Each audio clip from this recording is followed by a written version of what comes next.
ప్రముఖ senior star heroine Priyamani గత కొంతకాలంగా స్టార్ స్టేటస్ కోసం ప్రయత్నం చేస్తోంది. అందులో భాగంగానే ఇప్పుడు థియేటర్లోనే కాదు ఓటీటీలో కూడా సినిమాలు చేయడానికి సిద్ధమైంది. ఈ క్రమంలోనే తాజాగా ఈమె నటిస్తున్న web series the good wife. ప్రముఖ డైరెక్టర్ రేవతి ఈ వెబ్ సిరీస్కి దర్శకత్వం వహించగా జూలై 4న అంటే ఈరోజు జియో హాట్స్టార్లో స్ట్రీమింగ్ అవుతోంది. అయితే విడుదల తేదీ దగ్గర పడుతున్న కొద్దీ ఈ వెబ్ సిరీస్ అమెరికాలో వచ్చిన ది గుడ్ వైఫ్ సిరీస్ని ప్రియమణి కాపీ కొట్టి చేసిందంటూ ప్రచారం జోరుగా సాగింది. అయితే తాజాగా ఈ వెబ్ సిరీస్ ప్రమోషన్స్లో పాల్గొన్న ప్రియమణి అంత కర్మ పట్టలేదు అంటూ రూమర్స్కి గట్టి కౌంటర్ ఇచ్చింది. ప్రియమణి మాట్లాడుతూ ది గుడ్ వైఫ్ అనే వెబ్ సిరీస్ని మన సాంప్రదాయానికి అద్దం పట్టేలా కొన్ని మార్పులు చేశాము. భర్త సెక్స్ కుంభకోణంలో అరెస్ట్ అయిన తర్వాత ఆ భార్య తన కుటుంబాన్ని ఎలా నడిపించింది, ఎలాంటి సవాళ్లు ఎదుర్కొంది అనే కోణంలో దీన్ని తీశాం. ముఖ్యంగా ఒక మహిళ ఎన్ని రకాల పాత్రలు పోషిస్తుందో అన్ని పాత్రలను ఇందులో చూపించాం. తల్లి, భార్య, గృహిణి ఇలా విభిన్నమైన పాత్రల్లో నేను నటించాను. అన్ని బాధ్యతలను నెరవేర్చుకోవటానికి ఎలాంటి కష్టాలు పడ్డానో ఇందులో చూస్తారు.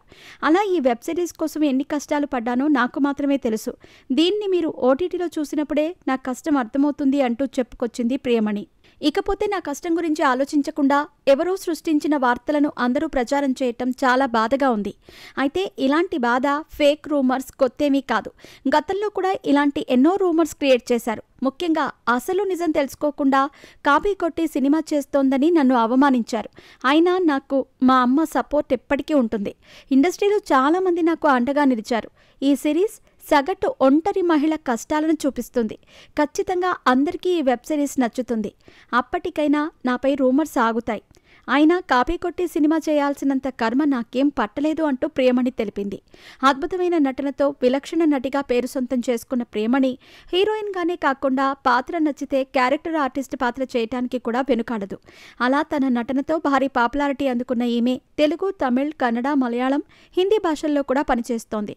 ఇప్పటివరకు నేషనల్ అవార్డుతో పాటు 3 ఫిల్మ్ఫేర్ అవార్డులు, తమిళనాడు రాష్ట్ర చలనచిత్ర అవార్డు కూడా అందుకుంది.